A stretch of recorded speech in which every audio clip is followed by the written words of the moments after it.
Fala pessoal, estamos aqui em mais um episódio do Unicast, seu podcast de teologia, que visa encontrar aí unidade na nossa diversidade de convidados. Estamos com mais um convidado aqui hoje. Este também é sempre bom lembrar o podcast da Igreja Batista Somos Um, aqui no bairro Buritis, em Belo Horizonte.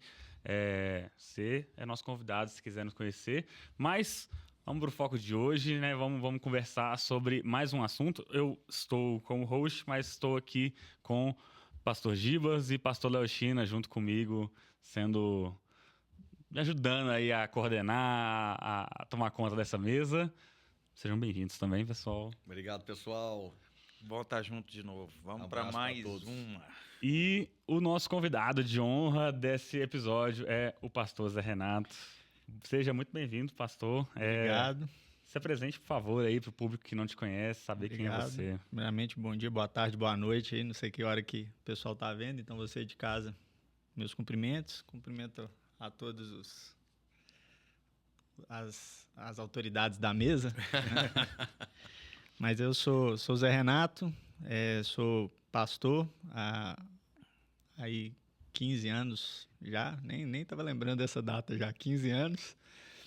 E isso significa muito pouco e muito ao mesmo tempo. Muito para mim pessoal, mas muito pouco no reino de Deus. A gente sabe que o reino é feito de compartilhamento e compartilhar é sempre bom para aprender e eu espero tanto ajudar, mas principalmente aprender com vocês aqui hoje. Obrigado. Excelente. Então, a gente vai conversar um pouco hoje sobre propósito, sobre discipulado, ministério, missão. Vamos navegar dentro desses assuntos. Pode parecer às vezes que a gente vai fazer algumas perguntas simples, mas que a gente tem muito a contribuir, né? Conversando juntos, chegando juntos em alguns consensos. E eu queria fazer a primeira pergunta, vou passar a bola para o Zé, mas todos podemos aí trazer os seus pontos. Como que a gente pode definir, então, o propósito do cristão? A gente tem diferentes vertentes, eu sei, né? Muitos caminhos para ir, mas por onde que a gente pode começar a traçar essa questão da finalidade do cristão? Eu acho que de início, assim, é bom a gente já tirar da frente definições clássicas, porque senão quebra, senão vira aula, né? Eu acho que a ideia aqui é a gente trazer o que está no nosso horizonte de reflexão pessoal e, enfim. Hoje, eu já pensei muito sobre essa questão do que é o propósito. Eu já pensei, inclusive, se tem propósito. Né? Eu acho que chega um momento da vida que a gente fala, será que tem propósito? Né? Aí a gente afirma vários, a gente desafirma outros e vai tentando elaborar, lógico, né?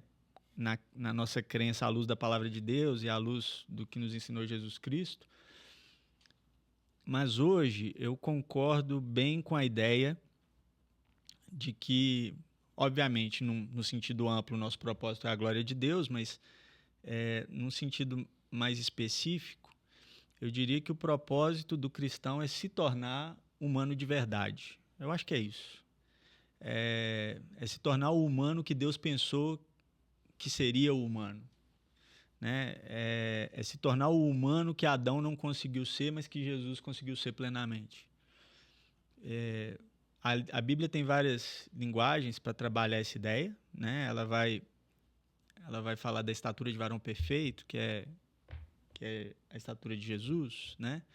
Ela vai falar de nova criatura, ela vai falar de novo homem. Então você sempre tem essa noção de nova humanidade. Eu acho que o propósito da criação é esse. Da criação, no caso do humano, é esse, se tornar um novo humano. Da criação, uma nova criação. Mas o que é isso? Ser isso de verdade. Deixar de ser o boneco de barro metido à besta, que achou que dava conta da vida sozinho, e ser o humano que Deus nos chamou para ser. E esse humano é Jesus. A gente, aqui sem entrar em pormenores vocabulares, mas é a gente ser Jesus. Ser Jesus no sentido do humano que Deus pensou que a gente deveria ser.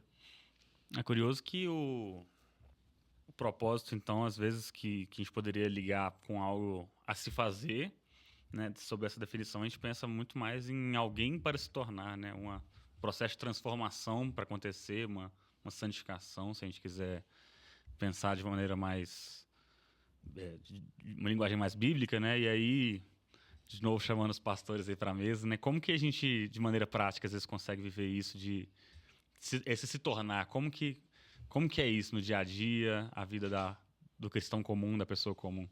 Eu acho assim, é bem legal o que o Zé colocou, porque isso vem na contramão do que eu, pelo menos, criei durante muito tempo, que quanto mais eu me pareço com Cristo, mais espiritual eu tenho que ser. Eu criei durante muito tempo nisso. Eu lembro que eu fui fazer uma pós-graduação e uma das matérias ela te dava diversas vertentes da teologia para você estudar, e eu fui muito impactado quando falava da questão da humanidade. Eu confesso que eu nunca tinha me atentado para isso. Não, a minha caminhada aqui ela tem que me tornar mais humano. E eu acho bem interessante essa abordagem, exatamente por isso, né? O nosso Senhor Jesus, Deus soberano, ele vem até nós, vive aqui como Deus, mas vive como o homem perfeito. E o ser cristão hoje, ele não tem que nos tornar mais espirituais, e quando eu falo mais espirituais, parece que ter poderes e sermos super-homens. Não, fazer milagres. Fazer milagres, né? Embora, claro, né? Eu digo sempre para Madá, né? A minha esposa, assim, a gente quer viver muito no extraordinário, e que bênção quando o extraordinário ele ocorre na nossa vida. Mas 90% ou 95% ou 99% da nossa vida é no ordinário, é na humanidade. E bastante interessante essa abordagem, Zé, porque eu tenho crido nisso também, né? Quanto mais humanos nos tornamos, mais compassivos, misericordiosos, amorosos, isso coopera, né, para o nosso propósito de sermos igual ao Cristo que veio e viveu dessa forma. Muito legal. É legal pensarmos assim, porque Cristo ele veio para nos salvar, mas ele viveu aqui, né? Então ele não apenas nos oferece a salvação eterna, mas até dentro desse pensamento que eu também concordo, ele viveu, né? Então, assim, o viver de Cristo ele se relacionou, ele sentou com pessoas, ele foi criticado pelas pessoas com quem ele sentou, né? Ele comia, ele chorou, ele viveu, né? E de fato, né, também dentro do que o Gibas está colocando, nós cristãos, a gente não vive na igreja. A gente passa, e na verdade a gente passa pouquíssimas horas na igreja, que é onde a gente teria essa espiritualidade ali, mas é o dia a dia que nos prova se somos cristãos verdadeiramente ou não, né? É no viver, no dia a dia, nos relacionamentos, E isso é muito legal. Eu também concordo com o que o Zé está colocando. Eu acho que a gente ainda, por mais assim que nós pastores, pregadores, enfim, líderes, né?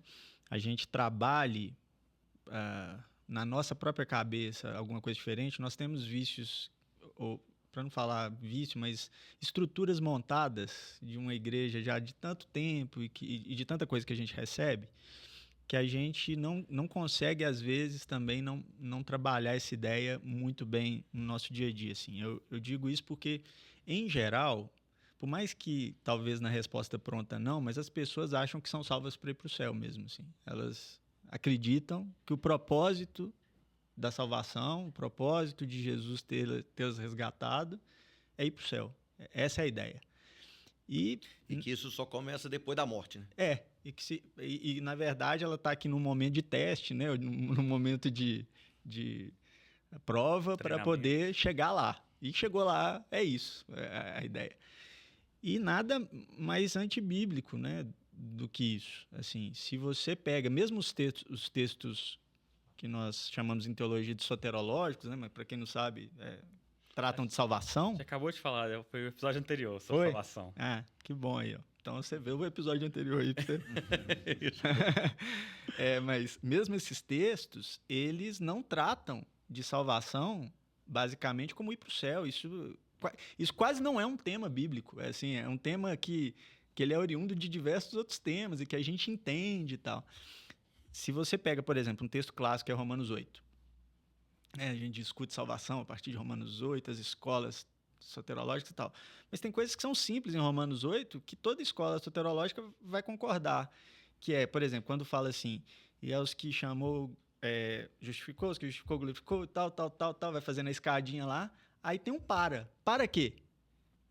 Para irmos para o céu. Não. Para sermos conforme a imagem de seu Filho. Ou seja, o propósito da salvação é para nos transformar à imagem de Cristo. É isso. É para a gente ser o ser humano segundo Jesus Cristo. Sim. Esse é o propósito da salvação. Esse é o propósito de todas as coisas. É aí que nós glorificamos a Deus. Glorificar a Deus não é chegar e somente, né? Não estou dizendo contra isso. Só estou dizendo que não é só você levantar a mão e adorar o Senhor e glorificar, ou não falo palavrão, eu dou glórias a Deus. Isso, você não glorifica a Deus, não é assim. Você glorifica a Deus de que forma? Sendo o humano que Deus te chamou para ser. Que Deus te criou para ser. Então, eu acho que essa ideia ela ainda está muito incrustada nos nossos sermões, nas nossas falas de escola dominical, enfim. Porque as pessoas continuam pensando dessa forma. A salvação ela tem a ver com o céu e inferno, tem a ver com pós-morte, tem a ver com paraíso, né? Em certo sentido, o que vai acontecer comigo na eternidade, mas tem pouca realização atual, agora, e pouca realização material mesmo. Porque isso é material, não é material no sentido de posse, mas é material no sentido de concretude, assim. Eu acho que falta isso um pouco no nosso discurso mesmo. E aí, Zé, até no último episódio que nós gravamos, que nós falamos um pouco sobre isso, nos últimos episódios, o texto clássico de Efésios também, né? Nós somos salvos pela graça, isso não vem de vós, é dom de Deus, para fazermos boas obras, né? Então, sim, envolve, claro, questões soteriológicas de salvação, mas quando eu me converti, né, sempre falo dessa experiência, eu achei que agora todos os meus problemas estão resolvidos, eu vou para o interior só para terminar a minha vidinha e esperar o Senhor Jesus voltar, né? E até que alguém me falou assim, cara, tem uma vida para viver aqui, tem um propósito, né, no sentido de viver para o próximo, né? A salvação não é o fim, mas não. É o começo, né? Exatamente, de uma nova vida, né, de um homem que foi regenerado e aí sim, aí entram as boas obras, né? Se nós falamos em outros episódios da salvação e ela não, as boas obras não nos salvam, mas nós fomos salvos para o próximo, né? Para o meu irmão. E volto a dizer, é muito legal pensar em propósito nesse sentido, né, pastor? Sim, sim. Até porque, igual o Zé está falando, né? A gente tem muitas heranças, né, de informações que foram construídas, muitas construções, até mesmo desse viver. Eu costumava brincar, né? O crente ele não começa a levitar depois que ele conhece Jesus. Porque também é criado toda uma cultura ou uma expectativa de uma vida cristã de que o cristão ele vai ser uma pessoa agora... o que é o santo? Era o meu caso, né? Eu achava que eu tinha que ser mais espiritual, no sentido de quase levitar, né? E o santo, agora nós somos santos. O que é o santo? O santo é uma pessoa que deixou de viver, né? Que agora ela não toca nem no chão, né? Que sai até fumaça dos pés, e né? Aquela impressão assim, de santidade. Que é daquele significado de santidade separado, né? O separado do mundo, né? Ele do é mundo. Separado da realidade. Do mundo. Até né, abrindo, né? Essa semana para trás aí, a turma, no grupo de homens da igreja, provocaram, né? Abriram uma enquete lá, o cristão pode ouvir música do mundo?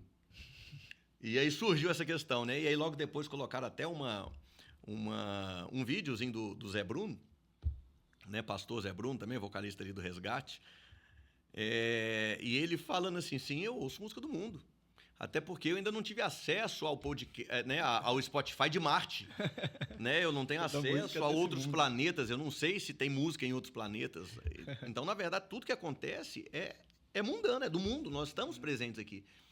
E eu acho que essa vida cristã, e o legal é exatamente isso, a gente compreender que a gente continua, embora novas criaturas, mas a intenção é justamente que a gente viva essa nova criatura inserido no mundo onde as pessoas não compartilham da nossa mesma fé, para que a gente possa afetá-las. Afinal, o sentido de ser sal da terra e luz do mundo é exatamente você estar em contato com as pessoas E não essa noção de que agora eu sou santo, agora eu vou buscar uma vida de santidade, ou seja, eu não converso mais com a minha família, eu não me envolvo mais com os colegas de trabalho, eu não sento mais numa roda para comer, mas tem alguém bebendo ali algo que ofende. Não, né? Assim, viver no mundo é ser cristão, é ser Jesus no mundo. E aí quando a gente pensa em Jesus, aí você já comenta também, Jesus vivia exatamente nos lugares onde jamais imaginaram que ele viveria. É engraçado, né? A gente pensar em Jesus é sempre muito, muito difícil, né? Assim, do ponto de vista, o que ele pensava, como quais eram as intenções em todas as coisas, porque, né, você tem a discussão do Jesus homem, Jesus Deus, não vamos entrar nesse mérito, mas é sempre muito difícil. E eu fico pensando se Jesus tinha troca. Eu fiquei pensando nisso esses dias. Será que Jesus tinha troca? Porque troca é a ideia de que eu forneço para você algum tipo de bem, seja de afeto, seja de intelecto, seja de qualquer natureza que seja, mas eu recebo de você também. E relacionamento se faz com troca, porque senão não é relacionamento, é função, é um viver em função de...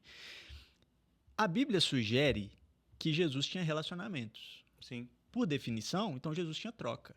Em outras palavras, a gente tem que pensar aí um Jesus que sofria influência. E isso é complicado da gente colocar em termos. Como assim Jesus sendo Deus pode ser influenciado? Mas você tem textos que Jesus é influenciado pela mãe, por exemplo. Né? Inclusive a mãe dele, tem hora que ele tem que frear a influência dela, no primeiro milagre lá, por exemplo, quando ela fala, ainda não é hora, ele fala, é hora, e aí, aliás, ele fala que ainda não é hora, e ela fala que é hora, ele freia, mas ao mesmo tempo ele cede. Ele vai lá e se deixa influenciar por ela, né? E começa esse debate de que a gente deve ser influenciado. Obviamente que aqui ninguém se pretende não influenciado por ninguém.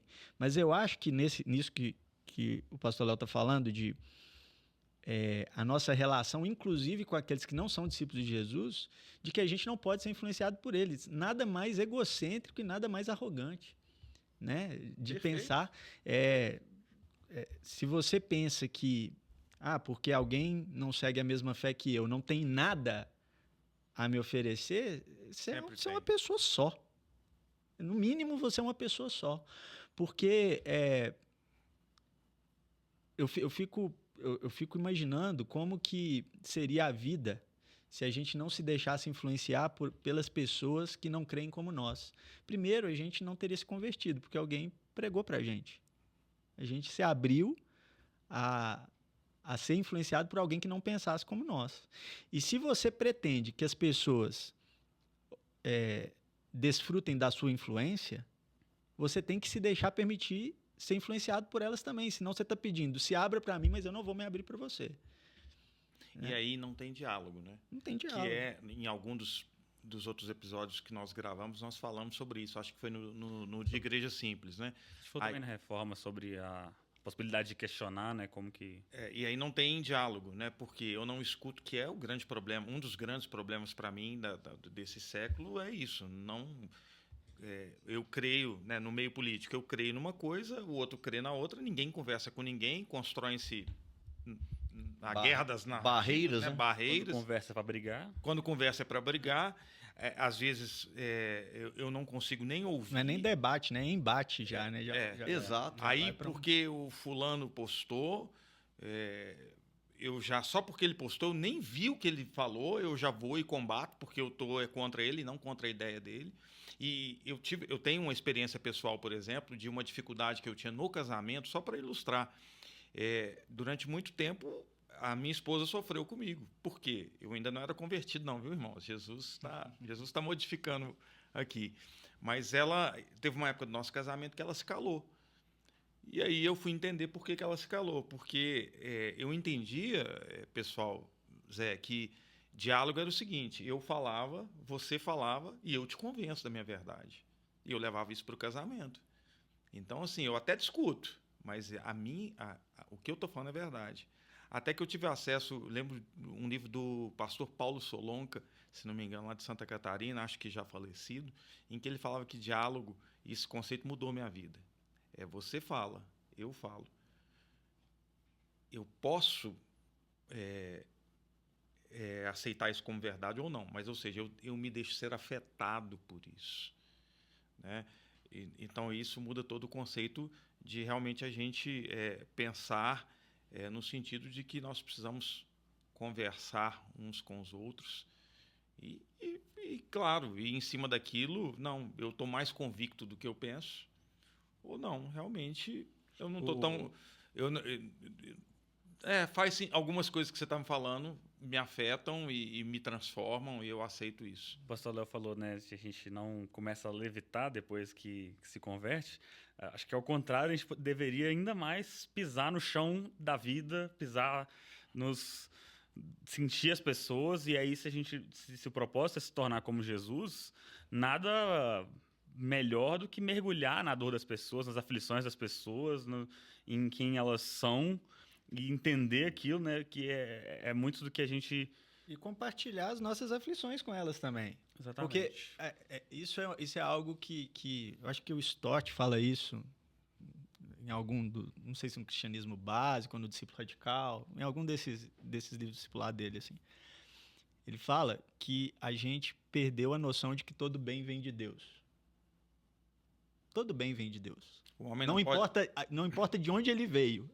Anteriormente àquilo de onde ele veio de Deus. Uhum. Então, eu acho que no exemplo, ele está falando até de cura, sobre cura divina e cura dos médicos. Se a cura dos médicos, vem de Deus do mesmo jeito. Sim, ele está explicando isso, assim, né? Uhum. E aí, trazendo isso aqui para o que a gente está conversando, por exemplo, você tem um amigo lá que é espírita, suponhamos. Ele não compartilha a mesma fé que você, mas tem um casamento exemplar.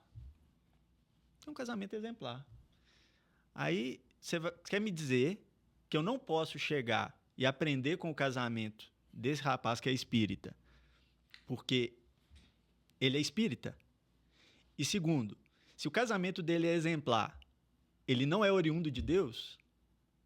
Se todo bem vem de Deus, Sim. E se aquilo é exemplar e segue, não importa, nesse caso, a fé dele, importa que eu tenho que aprender com aquilo e tenho que me deixar influenciar. E às vezes meu casamento precisa ser influenciado por aquele casamento.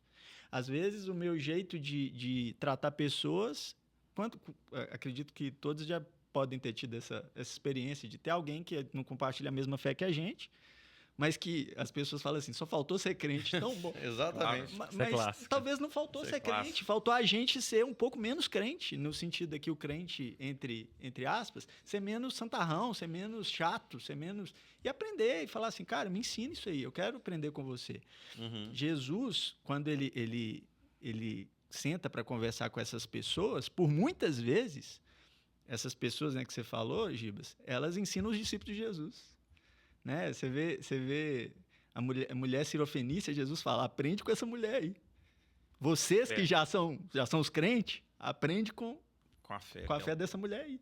Então, a gente está disposto a aprender, a gente está disposto a trocar, a gente está disposto a crescer para que as pessoas estejam dispostas a aprender conosco, a crescer conosco. Por aí vai, essa troca é muito importante. Agora, o conceito de propósito, principalmente no meio cristão, ele está muito conectado com vão e façam discípulos. Uhum. Né? E a gente está pegando uma outra abordagem que é bem interessante. Mas diante disso, né, de um propósito de sermos mais humanos, e junto a isso, né, nós precisamos também levar as pessoas a conhecer Cristo. Como que a gente pode conectar isso? O que vocês acham? Não, pode ir. Por favor. Eu penso assim, essa fala de Jesus do discipulado, ela talvez seja uma fala que a gente, na nossa tentativa de institucionalização dos elementos do evangelho, talvez, se não é a maior, é uma das maiores falhas que a gente cometeu, foi tentar institucionalizar o discipulado. Porque discipulado, pelo que dá a entender na Bíblia Sagrada, na minha visão, e isso já tive altos debates internos e externos sobre isso, né? Porque existe um debate clássico, né? Discipulado é método ou é processo, né? Então, esse debate ele sempre existiu e as pessoas debatem isso em livros e uns falam que, apesar de ser processo, é inegável que seja um processo, mas o método é indispensável, não sei o que e tal. Não vou nem entrar nesse mérito em si. Mas algumas coisas básicas não podem ser deixadas de lado. Primeiro, quando Jesus fala em Mateus 28, de fazer discípulos, ensinando-os a guardar tudo aquilo que eu vos ordenei. Essa é a proposta do discipulado. Primeiro, ensinar o que Jesus ensinou não é discipulado. Isso é outra coisa, não é ruim. Você pode ensinar o que Jesus ensinou, mas você ensina o que Jesus ensinou com um livro, você ensina o que Jesus ensinou numa pregação, você ensina o que Jesus ensinou com um podcast como esse, com conteúdo, você senta com a pessoa, você explica, lê a Bíblia com ela. Você pode fazer isso tudo e não discipular ninguém. Porque ensinar o que Jesus ensinou não é discipulado. E a gente, muitas vezes, em muitos contextos, a gente reduziu o discipulado a ensino. Né? O que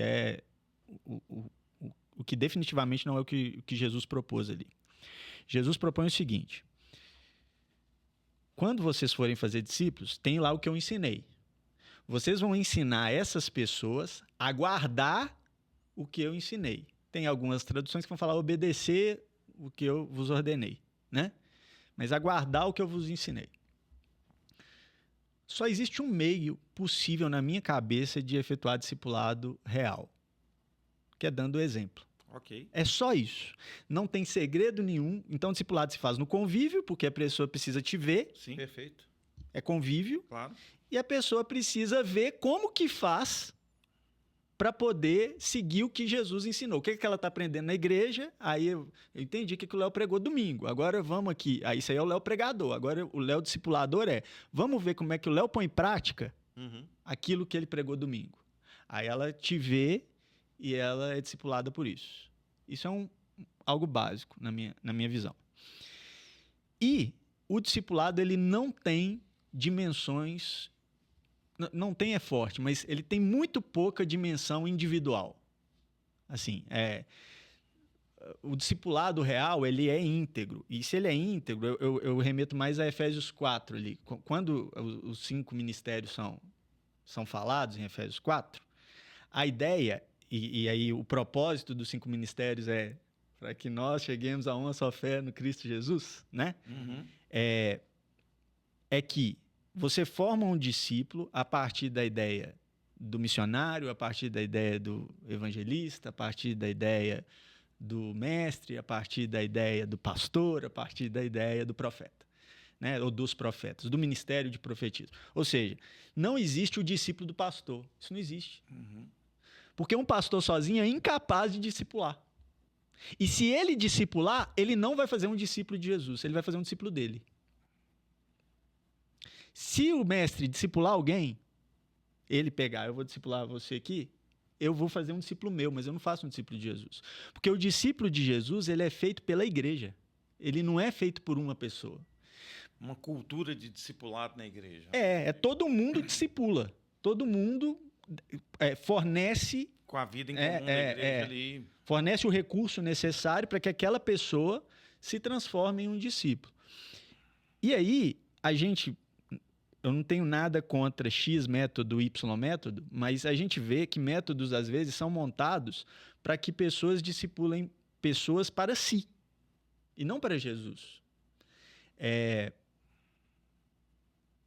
Como se fosse um marketing de pirâmide, assim, né? É uma ideia de que eu pego aqui, eu discipulo você, mas eu estou abaixo de Jesus, então automaticamente você está abaixo de Jesus também. Isso não é verdade, não acontece assim. Não, tanto que tem as expressões, né? Meus discípulos, né? Perfeito. Minhas ovelhas. Exato. E a gente, às vezes aquela pessoa, suponhamos eu cheguei aqui, vou ser discipulado pelos irmãos, e o Léo é pastor, o Léo vai cuidar das minhas feridas, mas o Léo não pode, talvez, não tenha o recurso necessário para explicar algumas coisas que precisam ser explicadas sobre a minha fé, e ele vai encaminhar eu para o Gibas. Agora, se ele fala, é meu discípulo, eu vou te falar do jeito que eu penso. Uhum. E você vai ter que pensar do jeito que eu penso para ser considerado discípulo de Jesus. Aí você desmonta o que seria um sistema de discipulado e a gente monta, na verdade, um sistema de adestramento. A gente tem uma série de pessoas que são adestradas numa doutrina, é uma dogmatização de método, né? Você vai lá e dogmatiza o método e as pessoas estão adestradas de acordo com o que eu quero que aquela comunidade se comporte, pense, reaja, não tem valor. Tem uma ética de Muitas adestramento. vezes mais ligado ao comportamento do que a um amor, né? Porque discipulado, na minha visão, passa muito por isso, né? É sobre amar a pessoa certa, no caso, a pessoa de Jesus, né?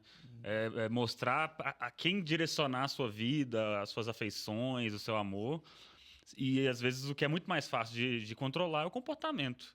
É ensinar, a gente estava até falando, a não ouvir um tipo de música, a não fazer um ato A, o ato B, o ato C, que, às vezes, ok, vai fazer parte da ética cristã, mas que não constitui o mais importante. Porque o mais importante é amar a Deus, amar o Senhor, todo o coração, toda a tua alma, força e entendimento. Se eu entendi bem, a partir do momento que eu coloco como um dos filtros o meu propósito é me parecer com Cristo, me tornar mais humano, eu me tornando mais humano, eu vou vivendo a minha vida e vivendo a minha vida eu faço os discípulos, não eu, né? Nós fazemos discípulos. Nós fazemos os discípulos com as pessoas vivendo com nós e nós temos exemplo, né? É essa linha, né? E é uma linha, assim, é aquilo, né? Tudo que é muito simples, talvez ela seja assim, simples, mas não é simplista, porque ela não é fácil de fazer, né? Porque ela demanda trabalho. A gente estava falando aqui agora, né? Por que o crente gosta de milagre? Porque milagre não dá trabalho. Perfeito. É por isso que a gente gosta de milagre, né? Não estou falando que é ruim ter milagre, eu até gosto, se Deus quiser derramar na minha vida, ótimo. Mas milagre não dá trabalho nenhum. Se você, sei lá, você comeu colesterol a vida inteira e tem um problema de colesterol na sua velhice, ou ali na meia-idade para velhice, você vai ter que ou ter um milagre, que não dá trabalho nenhum, ou vai ter que ter o trabalho de cortar alguma coisa na sua alimentação, reeducar sua alimentação, sua nutrição e tal. Então, esse trabalho é ruim de ter. E o discipulado, ele está muito mais voltado ao trabalho. Ele não está voltado ao milagre. Ele não está voltado a respostas imediatas, prontas, né? Então, ele requer... Por isso que ele é simples, mas ele não é fácil. Porque requer convívio, a pessoa vai ter que conviver com você, vai ter que Você consegue... O máximo de pessoal que você consegue estabelecer no discipulado é ser um imitador. Você consegue um imitador, né? Que é o que Paulo usa de expressão. Ser de meus imitadores como eu sou de Cristo. Isso aí você pode fornecer à pessoa. Mas você não pode fornecer todos os recursos. E aí tem que ser no convívio da comunidade, no convívio da igreja, no convívio com inclusive os fora da comunidade, que é o que a gente falou. E passar por tudo isso, assim. Eu não acredito muito num discipulado. Inclusive, eu não acredito em discipulado como método de crescimento de igreja. Eu acho que, aliás, o discipulado ele é o contrário. Eu acho que ele tem que ser o contrário. Ele tem que ser um método de redução de igreja. Ele não tem que ser um método de crescimento. O método de crescimento, quem lidar com isso é o pessoal da evangelização. O discipulado, a gente está aqui para falar assim, agora, para você ser discípulo de Jesus, é que vão ver se você topa mesmo. Porque a ideia aqui não é aumentar o contingente, é diminuir o contingente. Porque nem todo mundo que diz Senhor, Senhor vai querer seguir Jesus. Nem todo mundo que fala glória a Deus quer a glória de Deus de verdade. Né? Então, você vai vendo que o discipulado ele chega a ser, às vezes, o inverso. Né? Enquanto os discipulados que a gente mais comumente tem visto por aí são baseados numa ética de inclusão, né? Um discipulado que ele inclua mais pessoas, e não na ética de valores, né? Tipo, quais são os valores que as pessoas devem estabelecer no seu dia a dia, quais são... E o que acontece com isso? A ética da inclusão, na linguagem bíblica, seguindo a cronologia do ser humano, é o bebê, né? Você traz frutos, né? Então, você vai lá e traz o bebezinho para a igreja. Aí, se você só vai incluindo, vai tendo um monte de bebezinho na igreja, vai tendo um monte de bebezinho, mas não tem ninguém preocupado em tornar esse bebezinho homem e mulher. Fica todo mundo bebezinho, bebezinho, bebezinho, bebezinho, bebezinho, bebezinho. Aí você fala assim, nossa, minha igreja, ela é fantástica, porque ela cresceu, o número dela é grande, ou seja, tá cheio de bebezinho. Tem uma população imensa. Qual que é o conceito de crescimento Mas que crescimento que é esse? Cadê os Que pais? propósito? Cadê os pais dessa turma?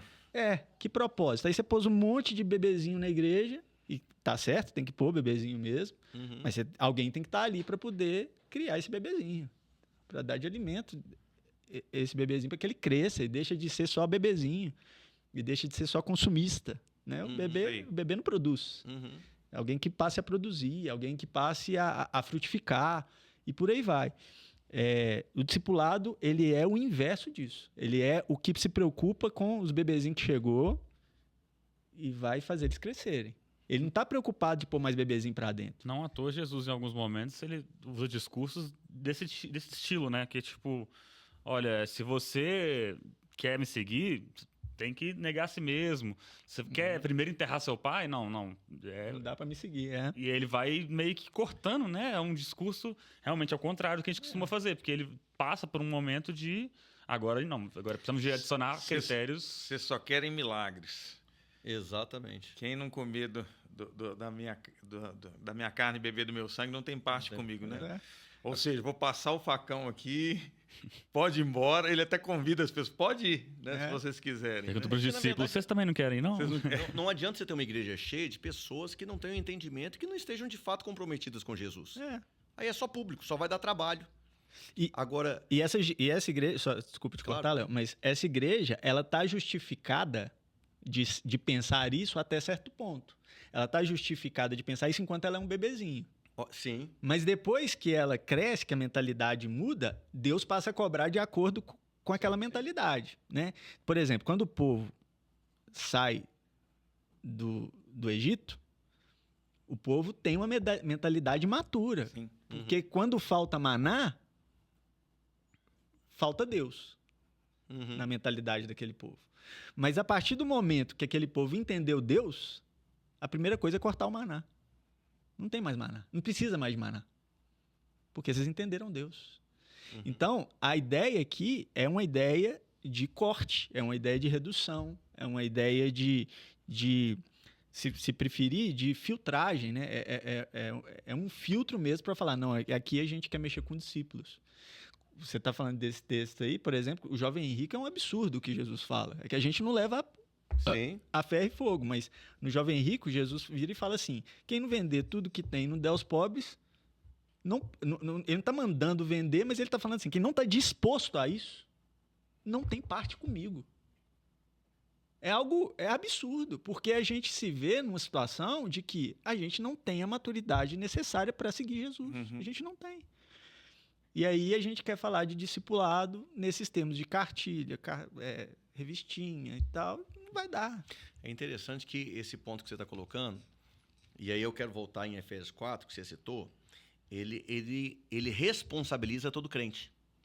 Porque a gente vem de uma cultura que a responsabilidade são dos líderes. O pastor prega, o discipulador faz o trabalho e nós recebemos, né? São os bebês que estão ali para serem consumistas, né? Querem o leite, querem receber. E é legal o texto que você citou, que fala ali dos ministérios, mas fala que o propósito, né? O fim é de preparar os santos para a obra do ministério. Sim. Então, na verdade, o trabalho não é, né, dos líderes ali. Os líderes preparam os santos para a obra do ministério, para que o corpo, aí volta a falar do corpo como um todo. Que é Jesus, né? O corpo de Jesus. Seja edificado até que todos alcancemos a unidade da fé e do conhecimento do Filho de Deus. E mais para frente fala assim, antes, seguindo a verdade em amor, cresçamos, ou seja, todos crescem juntos, naquele que é a cabeça Cristo. Dele, todo o corpo, né, o corpo de Cristo, ajustado e unido pelo auxílio de todas as juntas, ou seja, cada um contribuindo, todas as juntas, cresce e edifica-se a si mesmo em amor, na medida que cada um realiza a sua função. Ou seja, é uma responsabilidade realmente de todos nós contribuindo.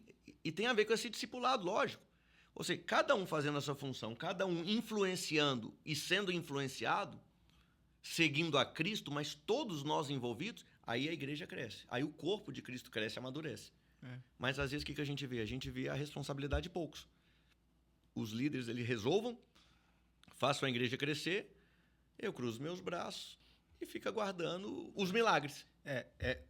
Estava pensando sobre isso, que quando o texto de Atos fala que o Senhor acrescentava à igreja todos os dias, né? Ele primeiro fala tudo que a igreja estava fazendo, depois o Senhor, por causa disso, acrescentava a igreja todos os dias. Quem acrescenta, ou seja, quem faz a igreja crescer é o Senhor. A igreja não é responsável pelo seu próprio crescimento. A igreja é responsável por fazer crescer. Então, ela faz crescer quem está nela. Então, aqui não é número mais, aqui é qualidade. Sim. Então, tá lá. Quando o Léo chegou, o Léo entrou na igreja, nossa responsabilidade como igreja é fazer o Léo crescer. Nossa responsabilidade... Em qualidade. Em qualidade. Crescer em estatura, para O maturidade. texto fala ali, né? Perseveravam na doutrina dos apóstolos, na comunhão, no partir do pão e nas orações. Ou seja, a igreja vivia, tinha relacionamento, né? Fala ali, né? Que eles diariamente partiam um pão. Ou seja, viviam, né? Você parte o pão com quem você está vivendo próximo. Exatamente. Vivendo junto ali, né? Compartilhando as coisas e o Senhor acrescentava. E o Senhor acrescentava. Ou seja, quem faz a igreja crescer é Deus. A gente não precisa de estratégia de crescimento. A gente precisa de estratégia para fazer as pessoas que estão dentro da igreja crescerem. Sim. Esse que é o nosso desafio. E aí, é interessante isso que você falou, porque Paulo fala a Timóteo assim, 2 Timóteo 2, se eu não me engano, 2:2. De instruir homens. Isso, Quero que não é você aconselhe homens. Que é o texto que o A pessoal mensagem que de mim da pirâmide usa Uhum. para fazer discipulado. Eles usam esse texto. Eles vão falar assim. Não, aqui, o que Paulo está falando? Ele está falando assim: você ensina homens que vão ensinar os outros homens, e aí todo mundo fica ensinado, e é isso. Só que Paulo está dizendo que, ali para passar a informação do que Jesus ensinou. Para isso, excelente. Mas se não tiver quem ensine a guardar essas coisas, chega uma hora que fica a igreja, a pior igreja de ser evangelizada que tem. Qual é a pior igreja de ser evangelizada? A igreja que tem toda a informação, mas não tem formação. Ela tem todo o conteúdo, não tem nada novo para você ensinar para ela.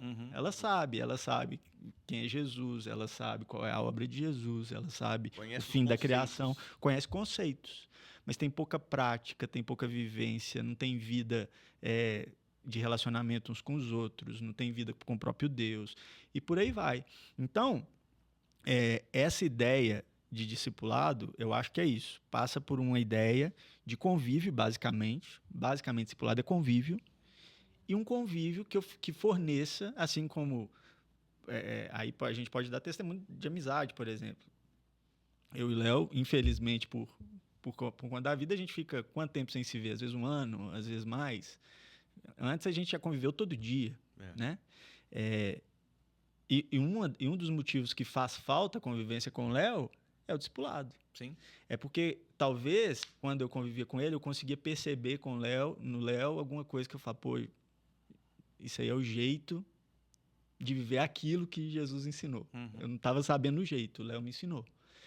E assim como o Léo, tem tantos outros na minha vida que me abençoaram, que a gente espera que esteja abençoando também. Esse convívio é que a gente... um amigo meu me falou assim, como é que eu começo um discipulado, como é que eu começo um ministério de discipulado na minha igreja? Eu falei assim, faz um sábado à noite para o pessoal bater papo, conversar, isso aí, fornece uma comida. Isso aí. A gente teve, eu estou lembrando aqui, eu acho que não sei se foi 2024 ou 2023, a gente fez uma série de mensagens sobre discipulado, né?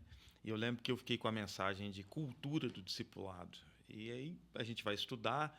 E foi muito importante para mim entender isso, porque eu entendo o discipulado como algo que é cultural na igreja e acredito como vocês, pelo exemplo mesmo, e não por isso, tanto que uma das coisas que nós incentivamos os nossos irmãos, não à toa a nossa igreja se chama Somos Um, é que convivam, que a gente brinca, vai comer uma pizza com alguém, vai para casa de alguém, a gente tem um trabalho de células para incentivar as pessoas. Porque no trabalho de célula, ali você está de casa em casa, ali eu ouço eu escuto o coração angustiado de um irmão, que escuta o meu coração angustiado, ali dividimos orações, e ali, claro, ali nos afetamos, ou seja, é algo assim, cultural mesmo, isso tem que estar impregnado. Não acredito também em métodos, em programas de discipulado, né? Não acredito em programas, mas em algo orgânico, e que é uma cultura da igreja. E ali eu convivendo, porque na convivência você vai conhecer também as minhas dores. Na convivência não há disfarce, né? Exatamente. Não há disfarce. Você pode disfarçar ali no início, ali devagarzinho e tal, mas daqui a pouco você se mostra. E no se mostrar, a gente é confrontado exatamente, né? Quando a gente se mostra e de repente percebe um Cristo, né? O viver de Jesus na vida do meu irmão diferente, eu sou confrontado a mudar. Porque eu vejo que o meu irmão parece mais com Jesus do que eu em uma determinada área. E eu, poxa, eu preciso melhorar. Da mesma forma, a vulnerabilidade, ela vai ter o outro lado de ver que não tem super-homem do meu lado, né? Que não tem um super cristão do meu lado. Não, esse cara tá chorando também, se esse cara ficou irado, ficou bravo além da conta, então a vida cristã não significa levitar. Porque se eu tô vendo dia a dia, vendo um monte de pessoas pecadores e vulneráveis, né, que acho que é uma grande importância, né, de não esconder esse lado pecador, esse lado difícil que nós temos, cria essa consciência de que, ao mesmo tempo que eu estou buscando me espelhar no melhor que ele tem de Jesus, eu estou entendendo que nem ele nem eu chegamos lá ainda. Sim. É importante, talvez, só pontuar que aqui, nem eu, nem o Gibas, a gente fala contra ter método. A igreja estabelece o método que ela bem entender como comunidade, né, que a liderança dela bem entender. A questão é a dogmatização do método. É achar que o método é o discipulado. O método não é o discipulado. O método é, no máximo, uma instrumentalização. E existem, no meio desses métodos que são contrários à própria ideia de discipulado. Aí a gente tem que tomar esse cuidado. Nós já citamos aqui o Hernandes Dias, né? Em outro podcast. Deus não unge métodos, Deus unge homens. Eu fui muito confrontado... Do Ian Bounds. Exato. Ele citando o Ian Bounds. Eu fui muito confrontado recentemente, ouvindo alguém... E ele falava, foi o pastor Zé Bruno, nós queremos receitas. Como é que você venceu isso? Como que você passou aquilo? Deus quer relacionamento. Então, às vezes, claro, a minha experiência ela pode ajudar alguém, óbvio, mas nem sempre Deus vai fazer com que, se você viver a experiência que eu tive, vai dar certo você vencer aquele problema. Agora, a partir do momento que eu me relaciono, que eu me pareço mais com Cristo, que eu, no meu relacionamento com Cristo, eu vou achar as respostas que eu preciso. Isso acontece no dia a dia, né? Então, acho que a gente tem que... exatamente isso. O problema não são os métodos. Tem alguns que podem ser legais, né? Que foram para um e podem ser para o outro. Mas o discipulado ele é fundamentalmente relacionamento, né? Assim, e a gente pensar que no meio disso tudo, que aí são os outros desafios, né? Que no meio disso tudo tem gente que não é discípulo. E assim, Judas você não era. torna ninguém discípulo também. Isso é um negócio que a gente tem que admitir as nossas incapacidades. Sim. Eu não sou Deus. O máximo que eu posso fornecer é te ensinar a guardar. Mas se você não quiser guardar, você é livre. E uma comunidade de livres é essencial ao discipulado. Uma comunidade orgânica, né, que você chamou de orgânica, ela é essencial ao discipulado. Então, no meio desse pessoal, vai ter um monte de pessoal que não vai querer ser o discípulo. Que vai querer. Que não é culpa do discipulador, necessariamente, né? Do outro cristão, né? Não é culpa. Você está ali fornecendo o que tem que ser fornecido. E essa pessoa, ela não está afim. E legal, tomara que um dia esteja. E se não quiser também, é uma questão dela com Deus. E isso vai seguindo, assim. Eu acho que a nossa... Aí, pensando mais como liderança de igreja, nosso papel enquanto líder é fornecer o ambiente necessário. A gente tem um ambiente necessário para que ocorra. Se vai ocorrer, se não vai ocorrer, com quem vai ocorrer, com quantos vão ocorrer, com que frequência vai ocorrer, nada disso está muito no nosso controle. E aí a gente tem que orar para que Deus tire a tentação de controle do nosso coração e fala, Deus, esse controle é seu. E de repente querer adotar métodos e propostas diferentes, porque a gente pensa exatamente, né? Não está acontecendo, então vamos mudar a estratégia. Vamos adotar, vamos ver em qual comunidade está dando certo. Isso. Vamos lá fazer um curso, pegar o pacote pronto, trazer, implantar aqui, que agora vai. E de repente não... E às vezes buscando uma metodologia de crescimento e não uma maneira de formar pessoas, amadurecer, né? Trabalhar para o crescimento delas ali dentro. E talvez, pode ser que a gente seja surpreendido por Deus no processo, de que quando a gente fornece esse ambiente, Deus modifique o líder. E ele fala assim, ó, o discipulado que você está querendo não é o que eu quero. Talvez você está com a igreja bem discipulada e você nem está vendo que ela está bem discipulada.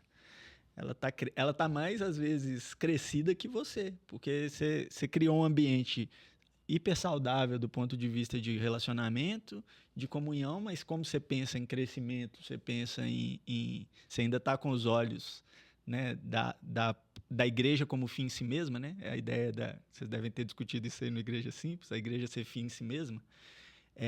Você está com essa ideia ainda, então você não percebe, mas a igreja está bem discipulada. Quem falta discipulado é você.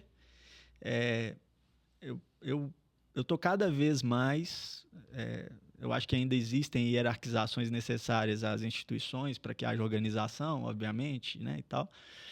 Mas eu estou cada vez mais contrário a isso, sabe? Na minha formação ministerial e pastoral, assim. Essa ideia da hierarquização das relações na igreja, o pastor e os membros, o líder de louvor e a equipe, né? Eu estou cada vez mais contrário a isso. Eu tenho aprendido tanto com as pessoas que supostamente eu lidero, e elas me ensinam tanto que às vezes eu fico pensando se o líder só não é um outro jeito de pensar um outro tipo de pessoa numa relação horizontal mesmo. Lógico que a gente tem responsabilidades, a gente não pode se excluir delas, se eximir delas, né? Enfim. Mas eu acho que o discipulado vai passar, inclusive, por situações que os nossos liderados nos corrijam. Né? E fala assim, pastor, será que por aí não é outro caminho? E qual o problema nisso? Graças a Deus. Graças a Deus, né? E aí entra a questão de você ter humildade, e Paulo fala ali, né? Preferindo o outro. Né? De repente, o irmão, ele tá com a razão. Qual o problema de você voltar atrás e falar assim, é verdade, irmão, você tá me ensinando algo aí que eu não tinha percebido. O apóstolo Paulo, lá em Gálatas, ainda, claro, já o apóstolo Paulo, mas diante de um Pedro, né, que coluna da igreja, né, ele repreende Pedro. Né? E repreende por quê? Porque Pedro se tornou repreensível. E aí, a gente pensando no discipulado, né, a gente tem que ter essa liberdade de falar com os nossos pares, com quem está abaixo, mas também com quem hierarquicamente, e sim, a hierarquia ela cumpre uma função importante, não é o mais importante, mas que a gente, às vezes, quando alguém chega para a gente, né, alguém que está numa posição hierárquica menor, mas que ela chegue, pastor, e se for isso? E se for aquilo? E nós falamos sobre isso, né? A gente tem que estar aberto. Né? Pastor Léo disse no episódio do Igreja Simples, eu sou o pastor presidente, porque é preciso por uma questão estatutária, mas nós decidimos as coisas num conselho pastoral, né? Ouvindo uns aos outros. E no discipulado eu penso nisso também. Se nós estamos nos afetando, eu tenho que dar liberdade, claro, isso sempre com respeito, com amor, no amor de Cristo, para ouvir isso que você está falando realmente faz sentido. O cargo atende ali uma questão de organização, né, de função ali organização, no trato das pessoas para que as coisas possam fluir de forma organizada e ter a responsabilidade. Mas quando a Bíblia fala da igreja, né, uma das ilustrações aí é que nós somos um corpo. O que é mais importante? Um olho, um ouvido, uma mão, um pé? Na verdade, o corpo é o todo. Ele é um todo. Ele é todo importante. Não tem uma parte menos honrosa do que outra.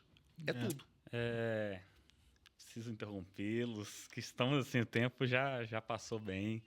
Espero que você que está nos ouvindo tenha sido abençoado por essa conversa. Queria dar um último espaço para a gente fazer considerações finais até um pouco mais rápidas e do que a gente combinou, né, nossas indicações de livro. Já vou fazer a minha bem rapidinho, que eu me lembrei de um livro do, pronúncia difícil, né, do Bonhoeffer, Vida em Comunhão. Acho que é isso mesmo. Até hoje eu confundo falar. Para mim era Bonhoeffer. Você falou que é Bonhoeffer. Bonhoeffer, Bonhoeffer, chama como Você quiser. falou. Mas o livro Vida em Comunhão me abençoou muito. Acho que é uma maneira legal de se aprofundar no assunto. E convido a todos aí suas últimas considerações e indicações aí pra gente encerrar. Quem vai? Vai você. Quero agradecer o querido amigo, pastor Zé Renato. Como ele falou, a gente passa às vezes tempos, né, sem se ver, mas realmente nós construímos uma amizade, uma comunhão que dispensa, né, estarmos juntos para a gente se amar e para a gente se afetar. Obrigado, Zé, por ter vindo aqui, contribuído para mim, em primeiro lugar, e acredito que para tantos outros também. Um beijo, um abraço para todos aí. Estamos firmes e fortes aí. Até o próximo. Eu achei bastante interessante a abordagem que esse podcast caminhou, da questão do propósito, a gente pensar na nossa humanidade, porque, como nós dissemos aqui, né, sempre que se fala de propósito, a gente começa a pensar, né, numa questão de eu fui chamado para ser um missionário na África, e eu sei, gente, por favor, eu sei que tem gente que recebeu esse chamado específico, louvado seja o Senhor na sua bondade que fez isso, mas a gente pensar primeiro em ser mais gente, mais parecido com Jesus, e a partir daí a gente desenvolve esse relacionamento né, que nós vamos nos discipular, né? Claro, no padrão bíblico, né, os mais maduros cuidando dos menos maduros. E que Deus nos dê essa graça de fazer isso. O livro, eu gosto do Custo do Discipulado, Jonas Madureira. É um livro que mexe muito comigo, porque basicamente custa, né? Tudo. E fica essa dica, o Custo do Discipulado, Jonas Madureira. Obrigado, gente. Zé, bom demais estar contigo. Bola com você. Obrigado. Queria agradecer, né, o convite. Sempre muito bom. Gostei muito. Espero que seja um projeto que alcance muita gente aí. Vocês tragam muita gente boa para vocês conversarem aí. E agradeço mesmo. E você falou do Vida em Comunhão, então eu termino citando um trechinho do Vida em Comunhão que diz assim, do Bonhoeffer. Eu chamo Bonhoeffer, me perdoe. Eu não sei se eu estou certo. É porque alemão não é a nossa pegada. Não é meu forte. Mas ele diz assim, não é óbvio que exista comunhão entre os irmãos. O Senhor Jesus, que é o melhor de nós, foi crucificado entre ladrões. Então, ele está falando ali que comunhão é esforço, comunhão é convívio, comunhão é trabalho, comunhão é renúncia, né? E fica aí também. Para citar mais uma indicação sobre discipulado, eu sugiro o livro Discipulado, nome Discipulado, do James Houston. Um livro muito bom, um pouco lido no Brasil ainda, mas tem em português, pela editora Palavra, se eu não me engano. E é um livro muito bom, que me ajudou muito nesse processo. Obrigado mais uma vez. E um beijo para toda. Somos um aí, pessoal. Tô com saudade. Se você está nos ouvindo, chegou até esse momento, por favor, né, vou pedir mais uma vez para você compartilhar com todo mundo, mandar no grupo da igreja, mandar para os amigos, postar nos stories do Instagram, no TikTok, se tiver como, faça como quiser, mas compartilhe com todo mundo, espalhe essa palavra, para que você possa ser, assim como você foi abençoado, eu tenho certeza, outras pessoas também possam ser, e continue acompanhando a primeira temporada do Unicast. Temos mais convidados para trazer para a mesa e mais boas conversas para acontecerem. Eu te vejo em breve. Até mais. Tchau, tchau.